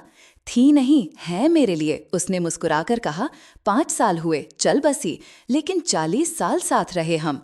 40 साल की ईमानदार जिंदगी, लड़ाई, मान मनोवल, हंसी, आंसू, सब कुछ। लेकिन एक भी रात ऐसी नहीं सोए जहां हमें ये सोचना पड़े कि सामने वाला क्या सच में यही सोचता होगा, क्योंकि हम हमेशा कह देते थे जो भी है जैसा भी है। ये सच में गिफ्ट है, मैंने धीरे से कहा। है, उसने सिर हिलाया। सबके नसीब में नहीं होता। टैक्सी एक रेड सिग्नल पर रुक गई। एक पर्सनल सवाल पूछूं? उसने पूछा। पूछो। आप अमीर हैं? ये सवाल सुनकर मैं मुस्कुराई। सवाल की वजह से नहीं, उसके सीधेपन की वजह से। क्यों पूछ रहे हो? मैंने कहा। क्योंकि आपको मैंने एक ऐसे रेस्टोरेंट से उठाया जहां एक आदमी का खाना भी कुछ 1000 से कम नहीं होता, पर आप कपड़े वैसे पहने हुए हैं जैसे किसी ऑफर सेल से खरीदे हों। बैग पुराना है, जूते भिसे हुए। लेकिन आप बात ऐसे करती हैं जैसे बहुत बड़े पोस्ट पर हों, चलती ऐसे हैं जैसे पावर हो। और अभी आपने मुझे खुले नए नोटों से पेमेंट किया, जो आपने ऐसे वॉलेट से निकाले हैं जो खुद 15-20 साल पुराना लगता है। मैं हंसी। आप वाकई बहुत ऑब्जर्वेंट हैं, काम का हिस्सा है, उसने फिर कहा। तो हैं क्या आप अमीर? ये इस बात पर डिपेंड करता है कि आप अमीर की परिभाषा क्या रखते हो, मैंने कहा। अगर पैसों की बात कर रहे हो तो हाँ, मेरे पास ज़रूरत से ज़्यादा है। अगर खुशी की बात कर रहे हो तो मेरे पास सुकून है, सेहत है, एक बेटा है जिसे मैं जान से ज़्यादा चाहती हूँ, काम है जिसे मैं पसंद करती हूँ, तो उस हिसाब से भी मैं काफ़ी अमीर हूँ। वो संतुष्ट होकर मुस्कुराया। मुझे पता था, असल अमीर लोग ये साबित करने में टाइम नहीं लगाते कि वो अमीर हैं। सिग्नल हरा हुआ, टैक्सी फिर चल पड़ी। और अंदर रेस्टोरेंट में क्या हुआ? उसने पूछा। अगर पूछना ज्यादा पर्सनल ना हो तो? मैंने गरीब बनने का नाटक किया, मैंने कहा, ताकि देख सकूं लोग मेरे साथ कैसे बर्ताव करते हैं। वो जोर से हंसा। सीरियसली, ये तो कमाल की बात कर दी आपने। और फिर कैसा बर्ताव किया उन्होंने? कचरे जैसा, मैंने बिना महसूस दिखाए कहा। मुझे अपमानित किया, मुझ पर तरस खाया, ऐसे ट्रीट किया जैसे मैं इंसान ही न हूं, बस बोझ हूं। उसकी हंसी धीरे धीरे थम गई। दुख तो हुआ होगा थोड़ा, मैंने माना, लेकिन उससे ज्यादा ये लगा कि चलो अच्छा हुआ, अब कंफर्म हो गया कि मैं उन्हें जितना समझती थी वो उससे भी खराब हैं। मैंने अपनी इज्जत वापस ले ली और अब वो सब अपनी शर्म के साथ जिएंगे। टैक्सी मेरे बिल्डिंग के सामने रुक गई। एक पुराना, बिल्कुल मिडिल क्लास सा अपार्टमेंट कॉम्प्लेक्स। न कोई गार्ड की केबिन, न फैंसी ग्लास, बस नॉर्मल सा घर। आप यहाँ रहती हैं? उसने पूछा। हाँ, यहीं, मैंने कहा। वो हल्का स्तब्ध सा हंसा। आप सच में अलग हैं। लोगों के पास थोड़ा पैसा क्या आ जाता है, तुरंत posh area, tower, club, gym, pool, और आप नॉर्मल सी बिल्डिंग में नॉर्मल सी जिंदगी जी रही हैं। क्योंकि मैं नॉर्मल ही हूँ, मैंने कहा। बस फर्क इतना है कि मेरे पास थोड़े ज्यादा जीरो हैं, लेकिन वो मुझे दूसरों से ऊपर नहीं बनाते। पैसा सिर्फ टूल है, पहचान नहीं। वो मुस्कुराया। काश ज्यादा लोग ऐसा सोचें, दुनिया बहुत बेहतर हो जाए। किराया कितना हुआ? मैंने पूछा। 300, उसने कहा। मैंने उसे 1000 का नोट दिया। मैडम, इतना ज्यादा? वो घबरा गया। ज्यादा नहीं है, मैंने कहा। तुमने मेरी बात सुनी, मुझे आईना दिखाया बिना जज किए। ये उसके बदले है। और ये मत सोचना कि मैं एहसान कर रही हूँ। तुमने भी आज मुझे याद दिलाया कि दुनिया में अच्छे लोग अभी भी हैं। ये उससे कहीं कम कीमत है। वो नोट को बहुत संभाल कर रखता है। थैंक यू मैडम, सच में थैंक यू, मैंने कहा। और हाँ, अपनी ये ईमानदारी कभी मत छोड़ना, बहुत रेयर है, बहुत कीमती। नहीं छोड़ूंगा, उसने मुस्कुरा कर कहा। मैं टैक्सी से उतरी, दरवाजा बंद किया। वो शीशा थोड़ा नीचे करके बोला, मैडम, आखिरी बात। हाँ? आज रात जो भी हुआ उसके लिए कभी पछताना मत, क्योंकि आपके जैसे लोग जो सच बोलते हैं, चाहे जितना भी चोट करे, वो ही लोग दुनिया को बदलते हैं, धीरे धीरे, एक एक बातचीत से। मैं मुस्कुरा दी। शुक्रिया, मैं ये बात याद रखूंगी। टैक्सी चली गई। मैं कुछ सेकंड अपनी बिल्डिंग को देखती रही। 5वीं मंजिल की वो खिड़की जिसमें कोई लाइट नहीं थी, लेकिन जो मुझे अपने होने का एहसास दिला रही थी। मैं ऊपर चली गई। मैं कभी लिफ्ट इस्तेमाल नहीं करती थी। सीढ़ियां चढ़ना मुझे ज्यादा अच्छा लगता था। दरवाजा खोला। घर वैसा ही था, सादा, शांत, अपना। मैंने पुराने जूते उतारे, वो कुचला हुआ ग्रे ड्रेस बदलकर आरामदायक नाइट सूट पहन लिया। अपने लिए चाय बनाई, सोफे पर बैठी टीवी ऑन किया। खबरें, शोर, राजनीति कुछ मिनट में ही ऑफ कर दिया। मैं चुपचाप बैठी रही, सोचते हुए, महसूस करते हुए। और बहुत सालों बाद पहली बार मैंने खुद को पूरी तरह आज़ाद महसूस किया। अब न मुझे छुपना था, न किसी को खुश करने के लिए झुकना, न खुद को छोटा दिखाना, क्योंकि आज रात मैंने सिर्फ शालिनी और राजीव को बेनकाब नहीं किया, मैंने खुद को भी आज़ाद किया था। लोगों की उम्मीदों से, उनके जजमेंट से, अपने आप को छुपाने की मजबूरी से। और ये आज़ादी मेरे बैंक अकाउंट की हर रकम से ज्यादा कीमती थी। फोन वाइब्रेट हुआ। आरव का मैसेज था। माँ, आप घर पहुंच गईं? मैं मुस्कुराई, फौरन टाइप किया, हाँ बेटा, बिल्कुल सही सलामत, घर पर आराम कर रही हूँ। तुरंत रिप्लाई आया, आई love you mom, thank you for everything. आप जैसी हैं वैसी रहने के लिए और मुझे सबक सिखाने के लिए। मेरी आंखों से एक चुप आंसू निकला, दुख का नहीं, राहत, प्यार और शुक्रगुजारी का। मैंने लिखा, मैं भी तुमसे बहुत प्यार करती हूँ, हमेशा। फोन साइड रख दिया, चाय का आखिरी घूंट लिया, अपने सिंपल से घर में चारों तरफ नजर दौड़ाई और मुस्कुराई, क्योंकि दिन के आखिर में ये मायने नहीं रखता था कि मेरे पास कितना पैसा है या मैंने अपने करियर में कितना ऊंचा सफर तय किया है। मायने रखता था बस ये कि मैं खुद के साथ ईमानदार थी, सुकून में थी और मेरे पास ऐसे लोग थे जिन्हें मैं दिल से चाहती हूँ और जो मुझे वैसे ही प्यार करते हैं जैसे मैं हूँ। रविवार की सुबह मैं हमेशा की तरह जल्दी उठ गई। 40 साल की नौकरी ने मेरे शरीर को सूरज के साथ उठने की आदत लगा दी थी। ऑफ डे था, लेकिन फिर भी मैं देर तक सो नहीं पाती। कड़क ब्लैक कॉफी बनाई, खिड़की के पास बैठकर शहर को जागते देखा। फेरी वाले, ऑफिस जाने वाले लोग अपने अपने कामों में लगे हुए। फोन बजा, आरव कॉल कर रहा था। गुड मॉर्निंग बेटा, मैंने कहा। उसकी आवाज थकी हुई लग रही थी। माँ, आपसे बात करनी थी, बहुत जरूरी। कुछ हुआ? मैंने पूछा। बहुत कुछ, उसने गहरी सांस ली। कल रात रिया और मैं घंटों बात करते रहे। उसके मम्मी पापा भी थे, काफी भारी माहौल था। बताओ, मैंने कॉफी का घूंट लिया। आपके जाने के बाद, उसने कहा, मैं वापस रेस्टोरेंट में गया। शालिनी और राजीव वहीं बैठे थे, बार बार अपनी कार्ड्स ट्राई करवा रहे थे। उनके लिए ये बहुत ह्यूमिलिएटिंग था। रिया बुरी तरह रो रही थी और मैं गुस्से में था, जितना सालों में कभी नहीं हुआ। मैं चुप रही। वो आगे बोला, मैंने सब कुछ कह दिया माँ, जो भी फील हुआ डिनर के दौरान, सब।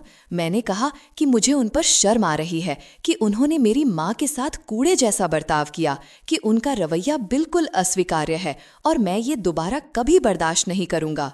और उन्होंने क्या कहा? मैंने पूछा। पहले तो शालिनी आंटी ने डिफेंसिव होना शुरू किया। वो बोला, कहने लगी कि वो सिर्फ रिया की प्रोटेक्शन के लिए ये सब कर रही थी। उन्हें बस ये यकीन करना था कि मेरी फैमिली स्टेबल है। उनका इरादा बुरा नहीं था, बस एक्सप्रेशन गलत हो गया। राजीव अंकल ने कहा कि मैं ओवर रिएक्ट कर रहा हूँ, ये तो नॉर्मल डिनर था और आपकी रिएक्शन ओवर ड्रामेटिक थी। मैंने कप थोड़ा कसकर पकड़ा। टिपिकल। लेकिन फिर रिया ने बात की। वो बोला उसने अपने माँ बाप से साफ कह दिया कि वो गलत हैं, कि उन्होंने आपके साथ बहुत बुरा किया, कि उसने उनकी हर बात, हर नज़र देखी, हर तंज महसूस किया और उसे उस पल उनकी बेटी होने पर शर्म आ रही है। मैं हल्के से मुस्कुराई। ये अच्छा है, मतलब वो जाग रही है। शालिनी आंटी हिस्टेरिकल हो गई। उसने कहा, चिल्लाने लगी कि रिया नालायक है, कि उन्होंने उसके लिए सब कुर्बान किया, बेस्ट लाइफ दी और आज वही उन पर उंगली उठा रही है। राजीव अंकल कहने लगे कि आप मैनिपुलेटिव हैं, आपने सारा प्लान पहले से बनाया था ताकि आप उन्हें बुरा दिखा सकें। मैं हंसी। अच्छा, तो अब सब मेरी गलती है? मैंने वही कहा। आरव बोला कि हाँ, मम्मी ने सब प्लान किया था, लेकिन आप दोनों खुद जाल में इसलिए फंसे क्योंकि आप वैसे ही हैं। आप वाकई लोगों को उनके पैसे से जज करते हैं।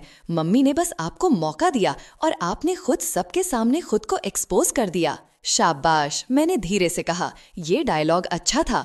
आपसे ही तो सीखा है, उसने हंसते हुए कहा।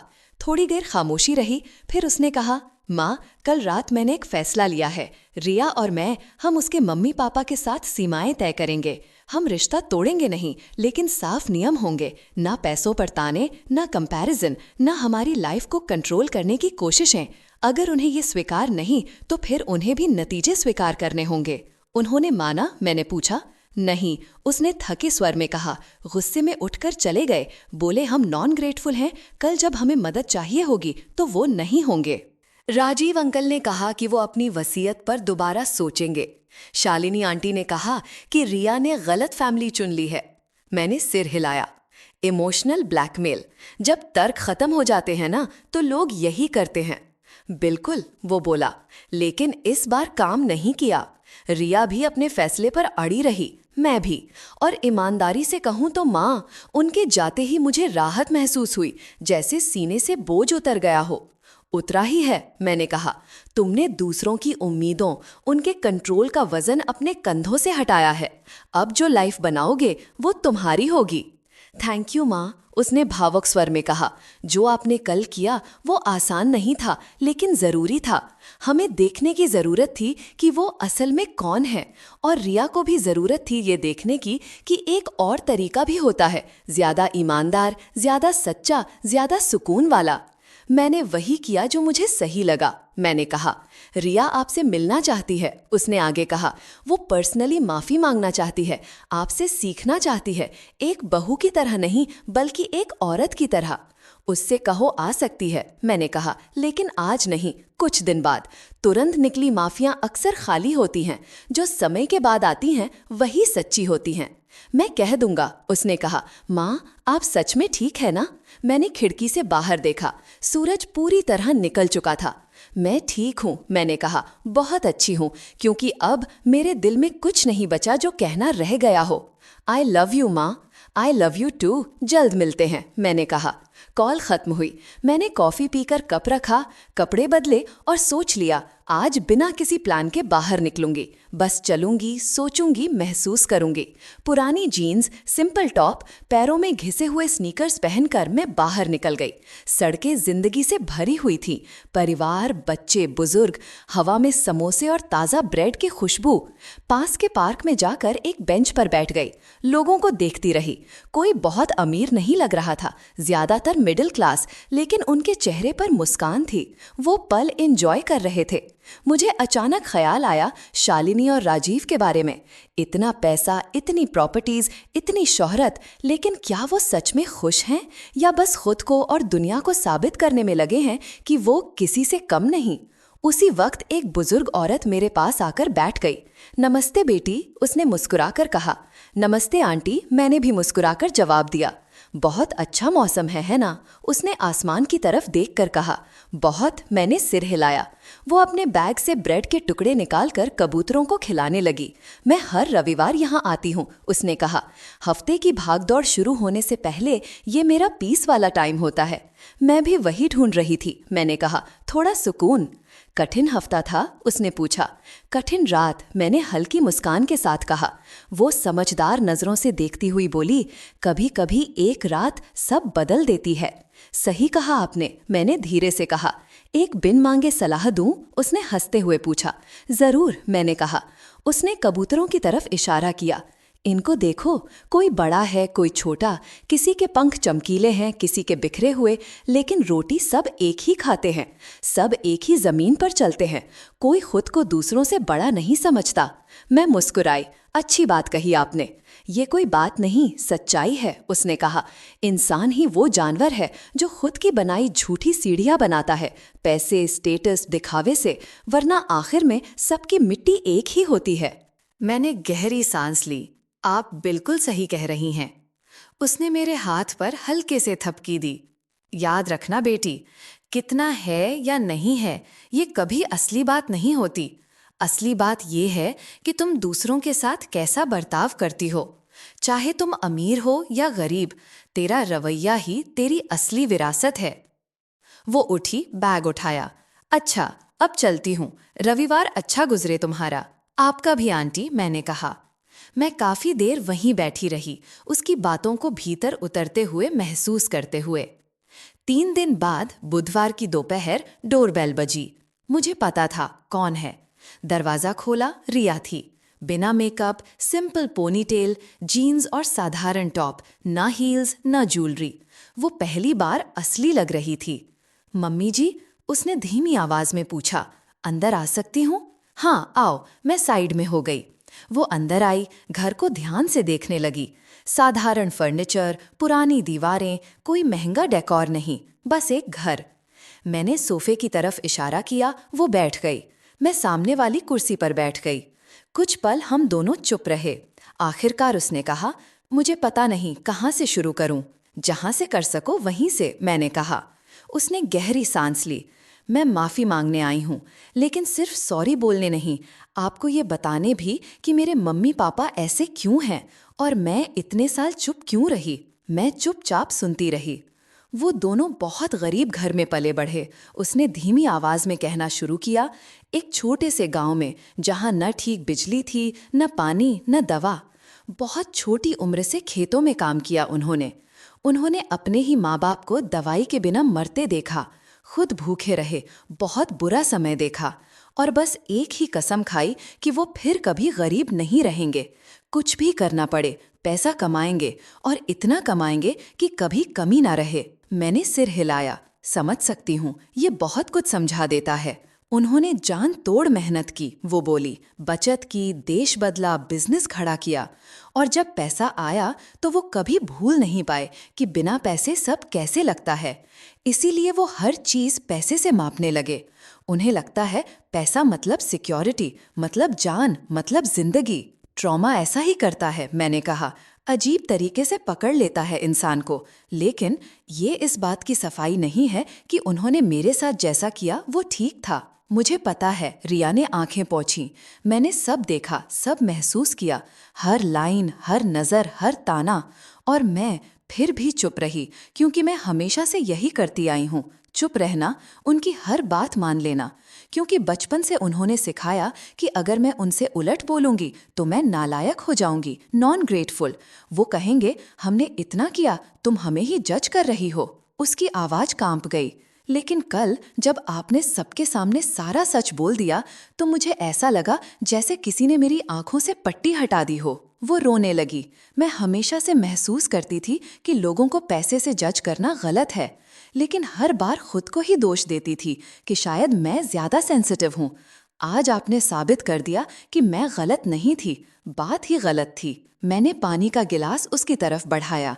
रिया, मैंने नरमी से कहा, मैं उस रात तुम्हें बदलने नहीं आई थी, मैं खुद को बचाने आई थी, ये जानने कि मैं किससे डील कर रही हूँ। और आपने मुझे भी बचा लिया, उसने कहा। मुझे मेरी ही आंखों में साफ साफ दिखा दिया कि मैं क्या बन रही हूँ और क्या नहीं बनना चाहती।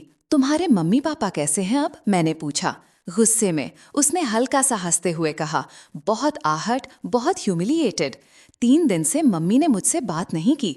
पापा ने मैसेज किया कि मैंने उन्हें धोखा दिया, अपने ही माँ बाप से ज्यादा दूसरों पर भरोसा किया। कहा कि एक दिन मुझे पछताना पड़ेगा। और तुम्हें कैसा लग रहा है? मैंने पूछा। अजीब तरह से फ्री, उसने कहा, जैसे किसी कैद से निकल आई हूं। तो तुमने सही फैसला लिया, मैंने कहा। मैंने और आरव ने मिलकर क्लियर बातें रख दी हैं, वो बोली।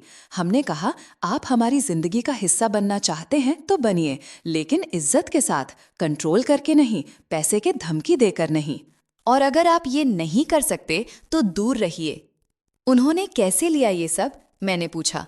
बुरा, उसने कड़वाहट से हंसते हुए कहा। मम्मी ने कहा हम नाशुक्रे हैं।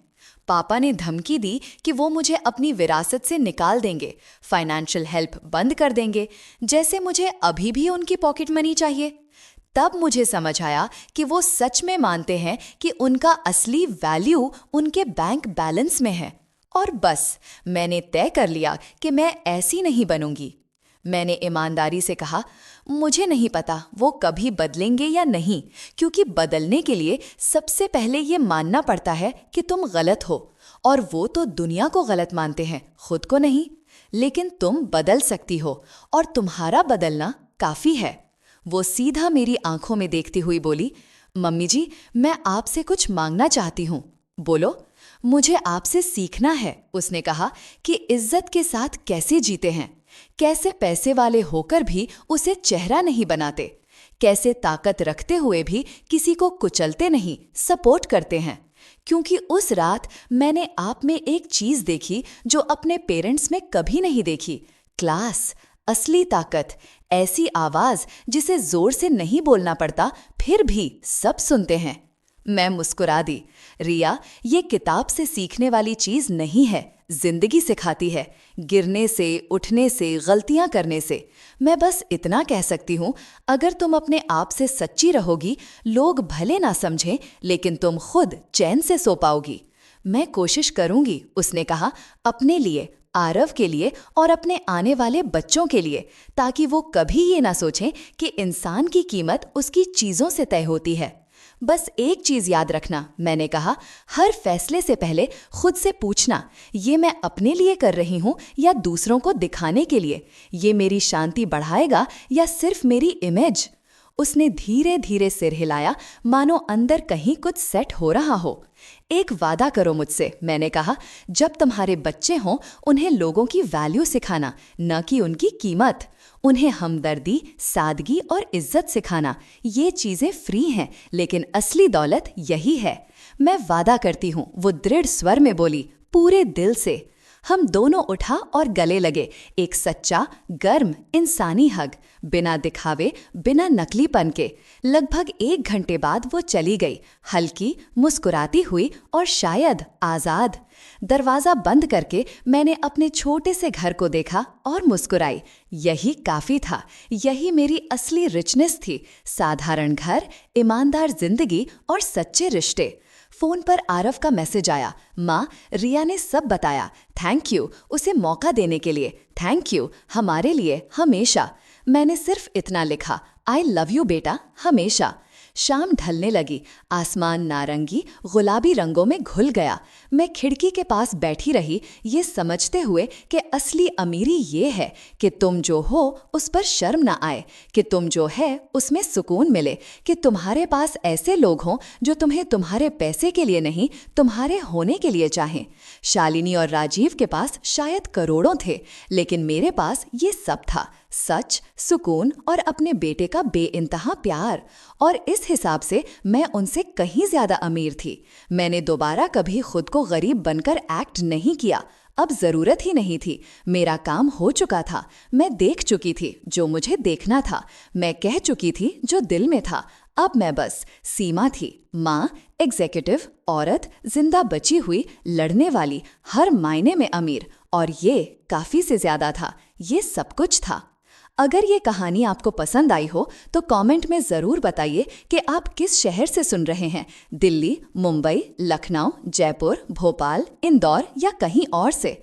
और हाँ, अगर आप ऐसी और जिंदा सच्ची लाइफ स्टोरी सुनना चाहते हैं तो चैनल को सब्सक्राइब करिए, वीडियो को लाइक करिए और अगर बिल कहे तो सुपर थैंक्स या थैंक्स बटन दबाकर सपोर्ट कर सकते हैं ताकि मैं आपके लिए ऐसी ही और कहानियां लाती रहूं। आपके प्यार और सपोर्ट के लिए दिल से शुक्रिया। आपकी राय मेरे लिए बहुत मायने रखती है, तो कमेंट में जरूर लिखिए कि आज की कहानी ने आपको कहाँ छुआ। स्क्रीन पर आपको मेरी 2 और कहानियां दिख रही हैं जो आपको जरूर पसंद आएंगी। जरूर देखिएगा। मिलते हैं अगली लाइव स्टोरी में ढेर सारे प्यार और इज्जत के साथ।